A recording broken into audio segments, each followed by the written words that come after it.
Chapter 6, Grievance Letter. But if they will not listen, take one or two others along, so that every matter may be established by the testimony of 2 or 3 witnesses. Matthew 18:16. Over the next month, I battled insomnia in a serious way. I'd wake up at 2 or 3 a.m. and be up for hours. My brain wouldn't shut off. The alarm bells were resounding so loudly. Something was majorly wrong and needed to be fixed. The invalidation from Jerry and Janet was overwhelming. The emotional neglect was abusive. The whole experience was beyond my ability to cope. I started typing a letter listing all the difficulties we had faced because I needed Jerry and Janet to validate what happened, or at least attempt to discuss or work through what happened. And maybe, just maybe, I was hoping to hear the words, "I'm sorry," come out of their mouths. We communicated with Jerry, Janet, and the 2 agency executive directors in early December that we needed to meet to iron out some things in order to discuss our return to the field at the end of the school year. Jerry questioned why we needed to bring the 2 executive directors into the conversation, probably thinking whatever needed to be discussed, he and Janet could handle.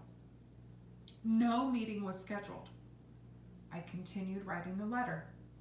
It was a super clear method of communicating the unaddressed, unresolved problems.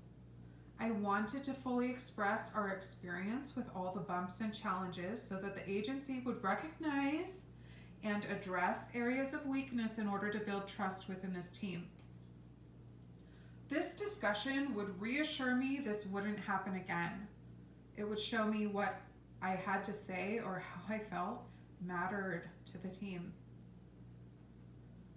How else could I feel any validation, comfort, or resolution? How else could they proactively fix the issue so this wouldn't happen to the next unsuspecting party? Chad saw my distress and was willing to help me. After hours of writing and editing, mostly in the middle of the night, the end result was a well-written, transparent, yet humble, 4-page grievance letter from both of us. It was pretty straightforward. The debate now was, do we send it? We talked for hours about a return to our field. We wanted to return, but it required working with this team in order to do so. Ultimately, I couldn't meet the expectation to forgive without addressing the problems, or at least hearing an apology from Jerry and Janet, Patrick and Heidi. It was too big. It was a looming mountain on top of me, crushing me by its weight, waking me in the night and occupying my mind the entire day. We shared the letter with the Jacksons and Stan and Jamie at our home church. The Jacksons said it was written well and that all parties could learn from it. Stan seemed surprised by the letter, but agreed it was good communication. The Spencers, who live minutes away from our home, also knew what was happening in the agency. Although we hadn't specifically shared our letter with them, I was meeting regularly with Kathy for support and encouragement. They'd been following along our journey. We communicated again with everyone in January 2021 that we needed to work through some issues before discussing a return to the field. Thinking we were following the leave of absence expectation that Jerry had given us to resolve conflict, Chad took a short phone call with Jerry. It was an upbeat, friendly conversation in which Jerry again offered a spot for our family on the field team. Since Jerry had dinner guests arriving soon, Chad decided not to broach conflict during this phone call, especially since everyone was not present and hearing. Chad told Jerry he'd be sending along the information that would need further discussion.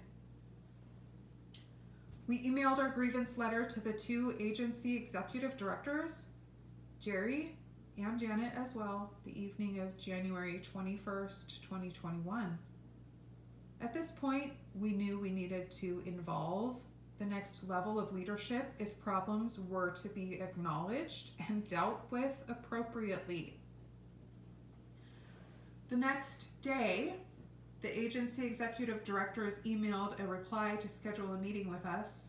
Chad messaged Jerry asking if he got our letter. Jerry texted, "I don't know what to say." 2 days after sending the letter, we hopped on a virtual meeting with the agency executive directors.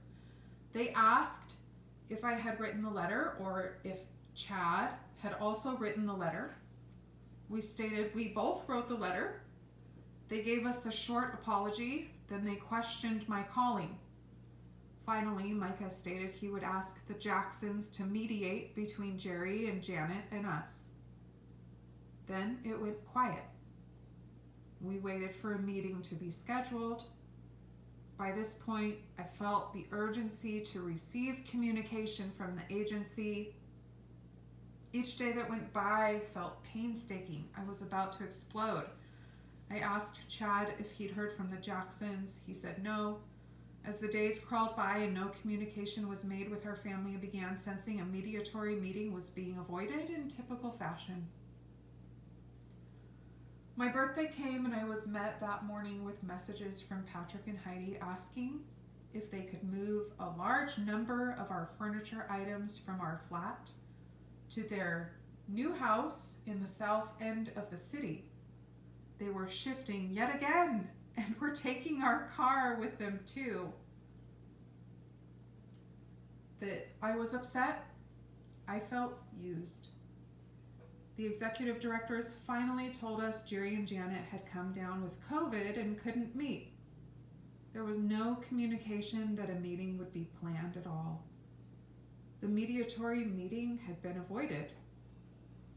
I sent 2 blunt emails to the agency executive directors, Jerry and Janet. I communicated multiple frustrations. I was beyond myself. I wanted to discuss what a team meeting actually meant. There was no response. My 2 short emails were probably just the ammunition Jerry and Janet needed to present me to the executive directors as the bitter, rude party who was no longer emotionally stable or fit for service. Instead of scheduling a mediatory meeting with the Jacksons, we received an email from the executive directors the next day. Only 13 days after submitting our grievance letter, stating the agency and our home sending church had talked, Alex and Stan, and they had decided to dismiss our family. Reasons given were due to COVID, the Music Academy project was no longer available, and they couldn't find another field of service that matched our skills and abilities.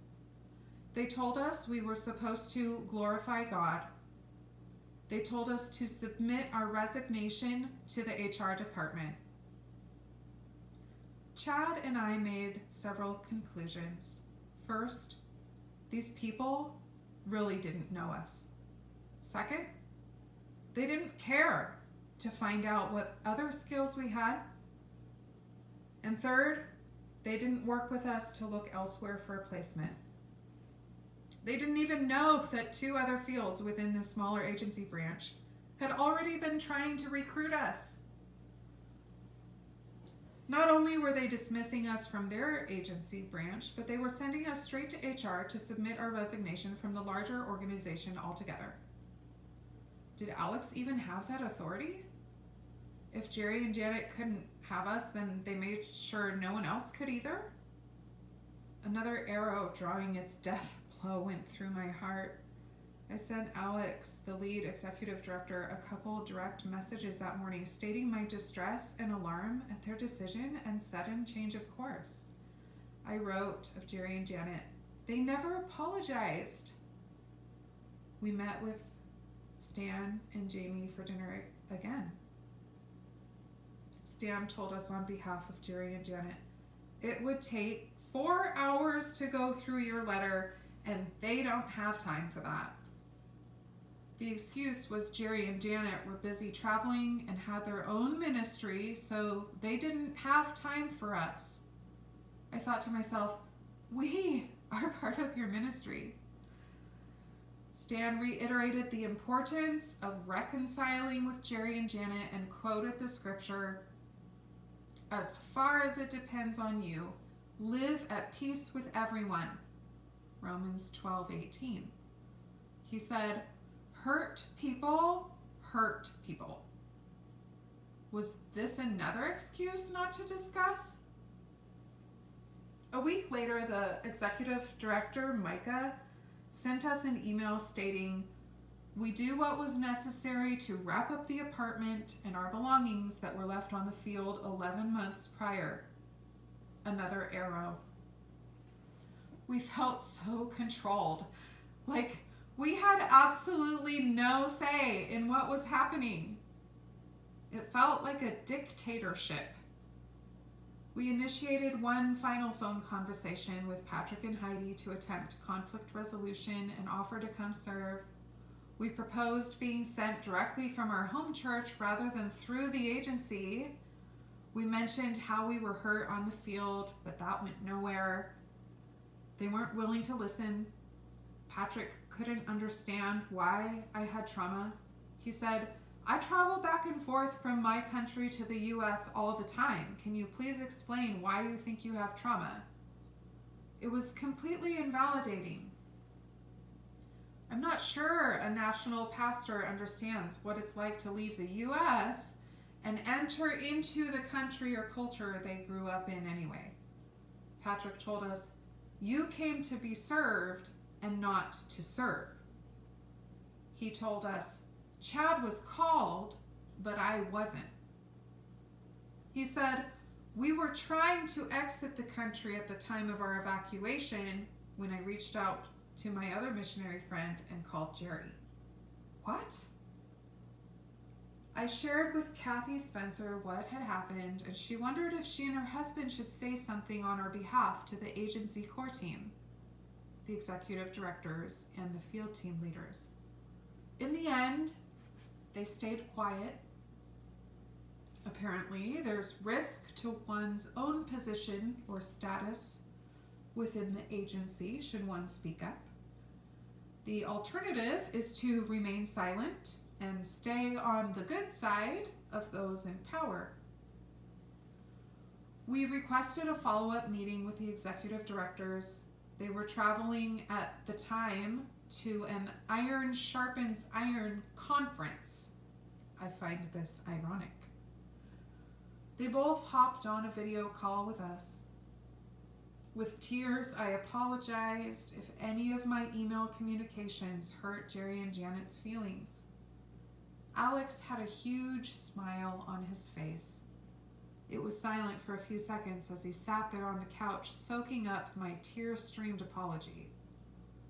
The next thing Alex said was, "Yeah, I talked to Jerry, and he said he had apologized to you." The aura of the moment snapped. I was in disbelief at what I was hearing. I prodded Chad on the side of his leg. Jerry had lied to Alex, which had influenced Alex's decision to fire us. We said nothing, and the meeting ended. We tried all we could to get a meeting scheduled to reconcile with Jerry and Janet, as the agency called it. We pursued the request for a meeting, asking one of the executive directors to please mediate this meeting between us and Jerry and Janet. They had not spoken with us since receiving our grievance letter. Alex, the lead executive director, agreed and scheduled the quote-unquote reconciliation meeting. The day of the meeting, I reached out to the agency secretary to ask for my email password. She said she was no longer part of the agency.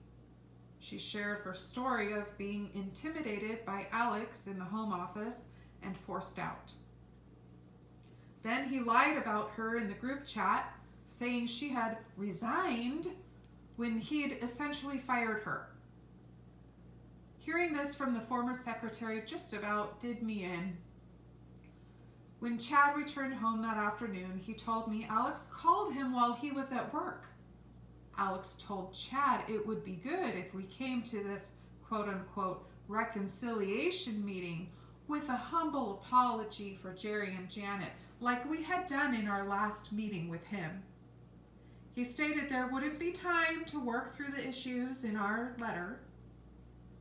Basically, Alex told us we weren't going to be given the chance to discuss our letter with Jerry and Janet. I was being told what to say and how to communicate.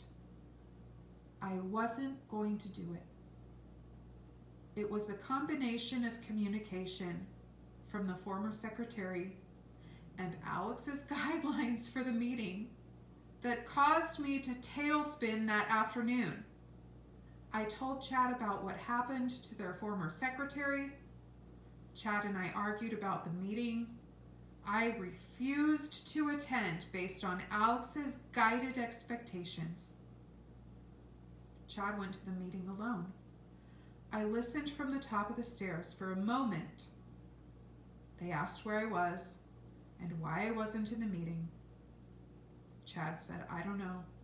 Jerry and Janet reiterated, You told us it was your marriage that was the problem. They stated, you didn't practice Matthew 18. I couldn't listen anymore. I went into my room and shut the door to read books to my youngest daughter. When the meeting was almost done, I went back into the upstairs hallway to stop the phone recording that I had started. I heard laughing and joking from Jerry. We love the Larsens, but we don't like your kind of coffee, Chad. This was in reference to the cheap brand we would buy. Then they wrapped up the meeting and said goodbye. I felt completely set up. Swindled, really. Used and abused. Spiritually trafficked, yes. The whole thing was never about stewarding our family's mission to bring the gospel to the nations. It had only been about what our family could contribute through the business as mission to the national pastor's ministry and our puppet-like status with Jerry and Janet. I remember one morning I was kneeling on the ground in heartache and in tears, shifting items on the floor in our pantry. Out of the blue, I heard in my spirit the words, "It's not your fault." That was it. I knew the Lord was speaking to my heart, comforting me and letting me know I wasn't a failure.